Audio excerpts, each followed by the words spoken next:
بسم الله الرحمن الرحيم. الحمد لله رب العالمين، والصلاة والسلام على أشرف الأنبياء والمرسلين نبينا محمد وعلى آله وصحبه ومن تبعهم بإحسان إلى يوم الدين. أما بعد، فأعوذ بالله من الشيطان الرجيم. وما أرسلناك إلا رحمة للعالمين.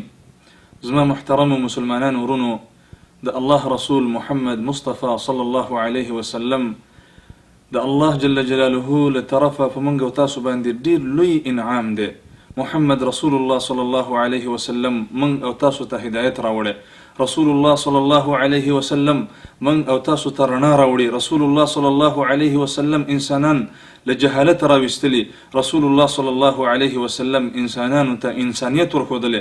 رسول الله صلى الله عليه وسلم د ټول عالم لپاره رحمت دی. الله سبحانه وتعالى فرمای: وما ارسلناك الا رحمة للعالمين. اي نبي محمد صلى الله عليه وسلم ته د ټول عالم د لپاره رحمت زما عزت مندو. د دې د وجنه د رسول الله صلى الله عليه وسلم حقونه پیژندل چې په من او تاسو باندې د رسول الله صلى الله عليه وسلم کوم حقوق دي دا ضروري دي زما عزت مندو. د رسول الله صلى الله عليه وسلم د حقوقونه په من او تاسو باندې هغه دا دي چې الايمان به ایمانا صادقا.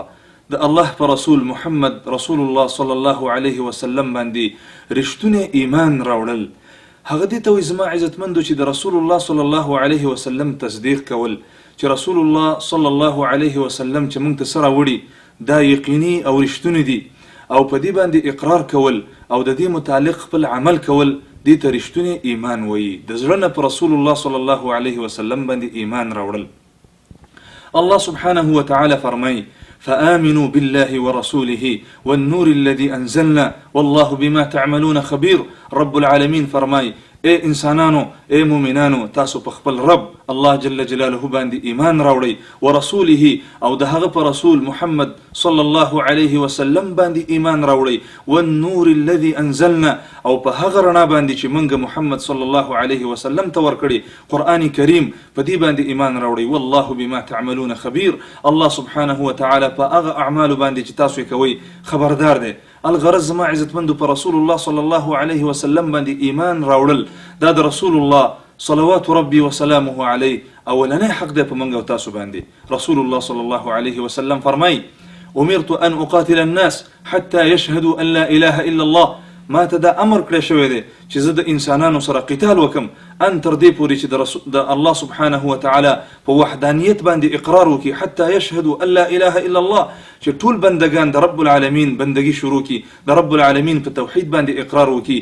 او رسول الله فرمای: ويؤمنوا بي وبما جئت به، او تر دې پورې چې ما باندې ایمان راوړي او په هغه دین باندې چې ما راوړې په دې باندې ایمان راوړي. ما ته دا امر شوی چې زه د دې خلکو سره قتال وکم تر دې چې د رب العالمین په توحید باندې اقرار وکي او زما په رسالت باندې اقرار وکي. د رسول الله صلى الله عليه وسلم په حقوق کې اولنی حق په منګ او تاسو باندې هغه دا دی چې موږ په رسول الله باندې ایمان راوړو د زړه نه او په دې باندې اقرار وکړو او د دې متعلق خپل عمل وکړو.